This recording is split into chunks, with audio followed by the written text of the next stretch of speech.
Good morning and welcome to another daily live webcast called Jenn Cast, the daily live show that happens Monday through Friday at 10 a.m. Pacific, 1 p.m. Eastern here on YFElive.com.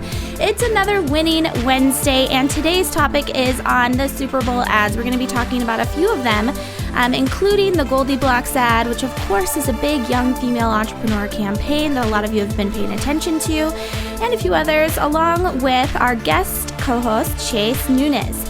Chase, I hope I'm pronouncing your last name right, but we'll get him on in just a second. He's actually the founder of Geek Gamer TV, so way different than some of the guests we've had on in the past. So I'm really excited to get his perspective on everything Super Bowl 48 and ads. And also another plus for this is that he is in the Seattle area too. And if any of you are following the Super Bowl at all, today is a big parade day down here in Seattle. I just shipped my husband and son off this morning to go to it, and I'm feeling bad for them right now because it's really cold in Seattle. So without further ado, let's go ahead and bring Chase on. Chase, thanks so much for joining us this morning. You know what, Jen? Glad to be here. Thanks for having me. We were talking earlier. So Chase is another webcaster. As you can see, he's one of our most professional guests that we've had on. I love the background, love the mic, the sound, and he's got that radio voice that just makes it really exciting to talk to people with. So Chase, tell us a little bit about Geek Gamer TV. Well, Geek Gamer TV is something I started about 8 years ago, kind of out of a passion. A lot of us podcasters got inspiration from higher ups, like Leo Laporte, for example. So about 8 years ago, I started doing a small little podcast talking about gaming and technology, and it's kind of 8 years later, it's morphed into this network of shows. I talk about Minecraft, which is a very popular game among kids and some adults, and also gaming and technology. At my heart and at my soul and my passion is really technology. If it has a chip in it, I will talk about it. And so I do reviews about phones and consoles and gaming, and really that's where it's all happened. And it's, I've been very, very gracious to have a decent internet connection and been adding the equipment over the years, and here we are. Nice. So Chase, we're talking about Super Bowl 48 today and the ads that happen. Being the gamer that you are, the Seattleite, are you a big Seahawks fan? Have you been following the team? You're lucky you didn't ask me to be on the show a couple of days ago, because I would have had to decline. I had no voice from from cheering from the game. I mean, it was one of those things where it was always it was hyped up, and I don't want to dwell too much on sports for your audience, but it was hyped up. Everybody thought, oh, Denver, Seattle, it's going to be a really close game. Peyton Manning, really close, and then Seattle just opened up a can, and they just destroyed Denver, and it was one of those games where it's just like everything was going our way, right? And it was fun to watch, and I watched the entire game, including the commercials, and I know we're going to talk about that. And it was so much fun. And honestly, I'm glad to be in a nice warm house. I know there's almost 500,000 people heading downtown Seattle to watch the parade today, so totally fun. Yeah, no, I'm definitely not. My husband was like, "Can you cancel your show?" I was like, "No, it's a daily thing." He's like, "But it's a Seahawks parade." I'm like, "No, thanks. I'll watch on TV." Yeah, you'll be warm. So Chase, I want to get straight into the ads. We're talking about a few of them today. The first one is the GoDaddy's new look, and I wanted to bring this up because Chase, we've just met recently. You reached out to me on Twitter, and I've kind of been stalking you ever since. And my company started as a web host, shared web hosting, and we recently sold our company last year. And so which is the Web Host and Review, is a publication I still kind of keep up on, and they have been commenting on GoDaddy. GoDaddy, we started our company called Ovaleye with web hosting, is the antithesis of GoDaddy. We were marketing to women, we were serving women, we were there for women, we were creating quality products, and at the time GoDaddy wasn't. And they still have that perception, right? There's still that perception there of the Danica Patrick naked ads and that type of a thing. And so they came out with basically the opposite of that this weekend, and I think it's caught people by surprise, especially business owners. I think people are still a little wary of GoDaddy, especially after their acquisition of Media Temple. So Chase, I wanted to get your male perspective on the evolution of GoDaddy. Do you think this was a surprising move on their part, especially as someone who's in tech? Well, I know GoDaddy had a couple of ads. Obviously, there's the one with the big bodybuilders, and then there was the and then there was the one with the ducks, or not the ducks, but the puppeteer. And so for me, I pulled away from GoDaddy even a couple of years ago. I used to be very big on GoDaddy and jumping on board. And while yes, I will admit I'm a guy. I the Danica Patrick thing, very, very hot, of course. However, what pulled me away from GoDaddy wasn't the ads. It wasn't their marketing. Obviously they're trying to be edgy. It was their support of SOPA and that Internet Act. And when they came out and said, yeah, we're pretty much behind that. That's it. I started yanking all my domains as they expired. So now, obviously, they're trying to change their image and trying to attract a different audience and, go for more a professional look. Now, obviously, even their website looks more professional now.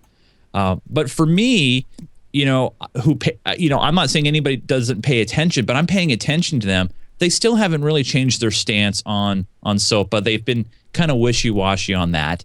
And I'm like, I kind of support a free and open internet. I don't want to be restricted in any way. And when they came out and said they kind of supported that, I'm just like, that's it. I'm going to take my business where it goes. So, while yes, it's nice to see them kind of changing things and being more, business-like and business-minded and supporting, which I think a lot of, businesses should do, right? Especially, if you're in domains. They lost my business a long time ago just because of their whole SOPA fiasco. I think that's an interesting perspective on it because a lot of women in business, and I don't want to generalize because I think some women do follow SOPA pretty regularly, but I feel like there is a good majority of women that are still kind of like, websites? What? Who's going to put that together for me? And so I really thought that GoDaddy, for years we were just like, what are they doing? I don't understand. There's 50% of business owners are women. I mean, the CEO says here 46%. And Bob Parsons was just a horrible representation of business owners. Yeah. And so now with this new CEO, I do think it's going to be interesting to watch. Our Plesk panel, we use Plesk panel, which is a local company here out of the Seattle area. Their biggest contract is with GoDaddy. So GoDaddy's dashboard to begin with, it's becoming much more user-friendly than it was when we first started our web hosting company. So it's just going to be interesting. I think you're right in questioning, or bringing it back into these people don't represent what it is that I want to see my internets looking like in the future. Right. So it'll be interesting to see what women think of GoDaddy and how their demographics change. So on that respect, another ad that came out in the Super Bowl, which was a huge to-do in the female entrepreneur space, was the Goldie Blocks ad. Were you able to see that one, Chase? Yeah, and it's one of those adorable kind of things, right? All the little boys like, what is going on? And, taking over the town and bringing all this stuff together. I thought it was very, very cute. Obviously, I'm not the target demographic of that kind of ad. Actually, probably the majority of the guys were like, I don't get it. But you gotta look at it in a perspective of Legos, right? Lego being a predominantly usually male toy, and building blocks and then this thing for girls, I think it's brilliant because it's not only that, but it encourages girls to get involved with engineering and building and creating. And I think, more and more we're seeing less and less women doing that. And that needs to be encouraged and to say, hey, it's okay to be creative. It's okay to have fun and build and do things. And it was a brilliant commercial. I thought it was great. Well, the one thing that I didn't like about this, and I have it on the screen here, and Melanie Notkin, who is at Savvy Auntie, she tweeted out saying, shaming girls who like pink isn't empowering. And that's the one thing that Goldie Blocks has kind of irritated me by. I want all young female entrepreneurs to succeed. Don't get me wrong. I want everyone that is going out there trying something in business to succeed. But at the same time, the messaging kind of rubbed me the wrong way as a female and as someone that has kids. I'm just like, I don't know. Is it wrong?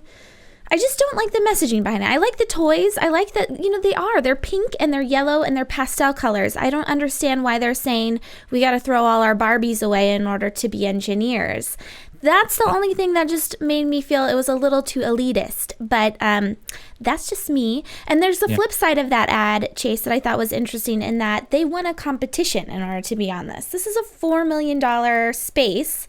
Yeah. And they won it from Intuit. And I think that's a huge feat in of itself, is to actually get all of those votes and be able to be out there. But how they did it was by starting off with the Beastie Boys ripoff commercial. Did you see that on YouTube?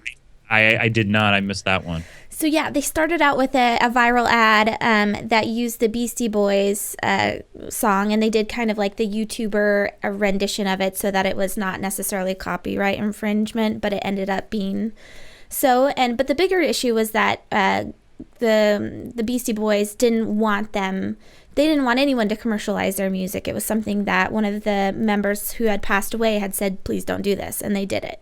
So anyway, they started out with controversy, and it ended up being a big win for them, which is a takeaway for someone in business where, bad press is sometimes good press. Good press, right? Yeah. So Chase, moving on to another ad that had some controversy around it, but kind of built up controversy, fake controversy, was the Newcastle non-Super Bowl ad with Anna Kendrick. Are you a fan of Anna Kendrick? I don't know of her. I've seen her, of course, on the internet, but the non ad was great. I mean, it was just funny, and it was good, and she's a good actor, and it was just fun to watch. See, I thought it was funny because we have the male perspective in here. I'm a female who watches her movies. Like, she talks about the indie movies, and she joked about it. Yeah. My husband, I don't think, has watched any of her movies. And he's the one that would buy that beer. I wouldn't buy that beer. So I thought it was an interesting choice. After watching the ad, would you pick up Newcastle next time you're at the grocery store? Perhaps. But the one thing you got to think about, too, is, you just said that you're the one who watches her movies and stuff. So maybe, now that you've seen that commercial, the non-commercial, and you're at the store and you're picking up some items or whatever, you're out and about, you might think, I might pick up a 6-pack of bottles. That's true. Women are the ones that are often spending the money. Right. And so what could happen is that, hey, honey, I just picked up this 6-pack of Newcastle. I thought you might, give it a try. You're always up to try new beer or heading to Portland or whatever. So give us a shot. I will say this, I was drinking on a Pale Ale 12 edition, special Seahawks edition. I was thinking, I'm always up for trying new beer. I love going to Portland because they have so much different beers down there. But you know what? Their target audience in that commercial was you, because a lot of women pay attention to her. I saw it as she's effing hilarious. that was funny, and I would give it a try. But obviously, I wasn't the target. You were, and it kind of worked.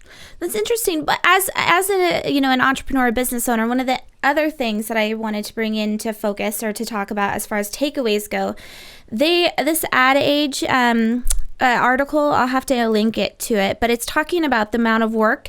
Yes, they're foregoing a $4 million airtime expense, but at the same time, they're also having to they have someone on the actual, the visuals, the creative. They have someone on PR and also someone on new media. So they're doing a whole Facebook campaign, Twitter, all sorts of things around this to make sure that people actually view it. And I think there's a common theme with all of the Super Bowl commercials this year in that there was lead up, there's the actual ad, the event, and then there's that post replay type stuff. It's a lot of live webcasting. It's all about getting up to that event and what you do with the information, how you repurpose it and take it off later. Totally. And the other thing too is if you're going to put an ad out on the Super Bowl, I can't say that right. The Super Bowl game. Make sure your website works. I don't even remember the company anymore. They had an ad during the Super Bowl. I checked it out. The website was down. If you're going to build up the money and put it into advertising for the Super Bowl, make sure that your infrastructure is ready to rock, because if it's not, what's the point, right? And, That's where some companies got to be real careful, not drop that ball. Yeah, that's always the worst thing when you get that email too, even on the smaller scale that says, "Oh, I'm going to do a Google Hangout, everyone show up."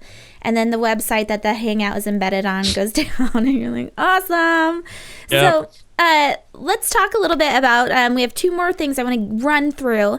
One of them is the Chobani versus Dannon, is it Oikos yogurt? I thought that was, Oikos, something like that, yeah. Yeah, I thought it was a funny play on the competition between the two. But one of the things that people aren't mentioning is Chobani was recently dropped from Whole Foods. Did you know this, Chase? No, I didn't. Like the king of the all-natural foods dropped Chobani, and they're not really saying why, because at the same time, they have Dannon, the John Stamos one. They have that one still on their shelves. And so there's this argument of boutique. Well, if they're both putting Super Bowl ads on, they're both not necessarily boutique Greek yogurt creators anymore, or manufacturers. And then also there was an issue with GMOs, but both have GMOs. And also, is the advertising all natural? Is that still like GMO? Is that still considered all natural? Well, that's the problem, right? I mean, in our state, and I believe in California, they try to pass, the GMO labeling act and provisions and stuff, and it didn't pass here or even in California. And so, someone can say all natural, right? And then, there's always star, exception, star, and what is really the definition of natural, right? Yeah. And so when I saw these ads, first off, I'm just thinking, all right, two different yogurt companies. There must be a really heavy yogurt market, because I'm just like, I don't buy yogurt. I mean, I rarely do. Or if I'm, traveling and I'm in a hotel, I'll, the continental breakfast, fine, I'll grab a cup of Yoplait or something, But both of the ads were funny. I believe it was the one with the John Stamos one, the Oikos, where him and the girl, and he's got the yogurt on his lip, and then all of a sudden, here comes Bob Saget, and there's like kind of a Full House rehash there for a moment. And I saw some of the comments on YouTube were like, well, where's Aunt Becky? That's not Aunt Becky. So I thought that was hilarious. And then the other one with the bear, and the bear's just destroying everything in this small little town except for the small little cup of yogurt. That one, while it was cute, I'm just like, that doesn't make me want to go buy yogurt. Some woman maybe licking some. Okay, maybe I'll go with that, right? But then again, is the target me? Are they trying to get guys to want to go buy yogurt? I don't know. It's so weird to me, because I didn't feel it was reaching out to me, except for the sexual part. It's so hot to have yogurt. I don't know. I don't get it. Yeah, the yogurt thing, it'll just be interesting to see what happens with it. I feel like there's been a lot of press around it. It might just be the people that I follow on Twitter and Instagram. They're all in kind of health coaching type of the space, and they've all been talking about it. And I'm just like, it's at the end of the day, it's Greek yogurt. It's so silly. So, Chase, I wanted to end with this final ad, which was the Ford Fusion, double the gas, double the everything.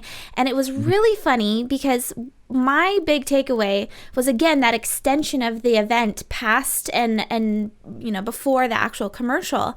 After the event, New Girl aired. Did you watch New Girl, Chase? No. I'm sorry. I mean, and that was what, Zooey Deschanel and Prince, right? And yep. Yeah, no, I mean, believe me, the ads are still embedded in my head, and I thought the ads were funny. But I'm sorry, Fox, you didn't get the continuing viewership from me. Once the game was over, I'm not watching New Girl. Sorry. No, yeah. Well, my husband, I got him to watch it with me the next day on Hulu. But it was funny because during it, there was a very blatant product placement for Ford Fusion, and he used the same verbiage that the commercial used, double the whatever, double. And I thought that was funny to continue that same like brainwashing piece into the next realm. And they were definitely going after like young people with that Ford Fusion commercial.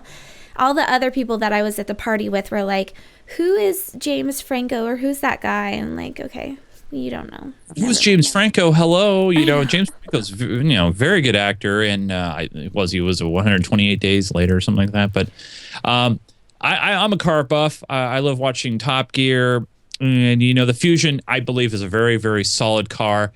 Now the one thing though is when they talk about double the gas mileage, and then they flash up on the screen in very, very small print what they're referring to.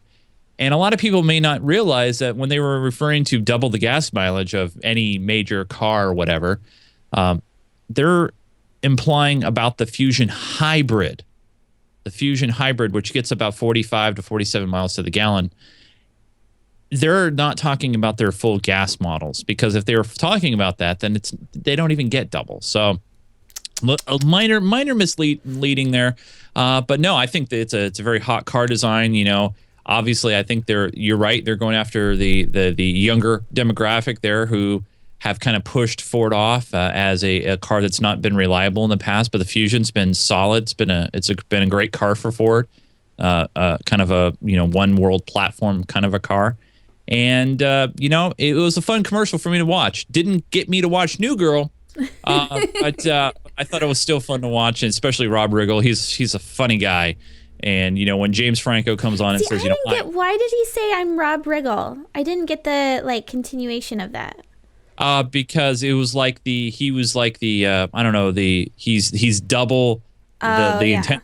Okay. So instead of Rob Riggle, he's double Rob Riggle. He's better, right? So it's James Franco, which is really Rob Riggle. And I know I had to explain it to a couple of my friends watching the game, and they're like, "Wait, that's not Rob Riggle." And then all of a sudden, Rob Riggle comes in on a jet, So, but no, it was a fun commercial. It was fun. Makes sense.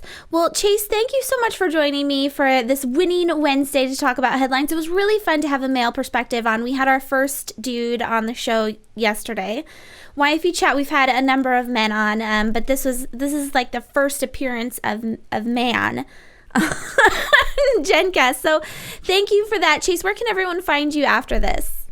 Well, yeah, you can definitely, if you want to follow me, 140 characters or less. I'm on Twitter @Nunes, Nunes. And if you are interested in technology and gaming content, and it's quality, it's not like, all girls and, cussing left and right. I really try to concentrate on quality, geekgamer.tv. And if you got kids that love Minecraft and you want a good show to, that is family friendly, Minecraft Me on geekgamer.tv is the show. Been doing it for a couple of years, a lot of fun. But hey, Jen, thanks so much for having me. It's been a great time. All right, well, thank you, Chase. So everyone, we've just been watching Chase Nunes. He is the founder of geekgamer.tv. He gave us his input on all of the ads as far as the Super Bowl 48 goes. Well, the ones that I picked out to talk about. And he's also in the Seattle area. So hopefully you guys, again, check out the Seahawks and definitely watch that interview with the quarterback who talked about his dad believing in him. It's so cute. You'll definitely cry. Again, thank you so much for watching live. This has been Jenn Cast, a daily live show, Monday through Friday, 10 a.m. Pacific, 1 p.m. Eastern. I've been your host, Jennifer Donogh. Tweet me @Jennifer Donogh. And make sure that you sign up for yfe.me/mailed to find out everything that's happening with young female entrepreneurs. Thanks, everyone, and have a great Winning Wednesday.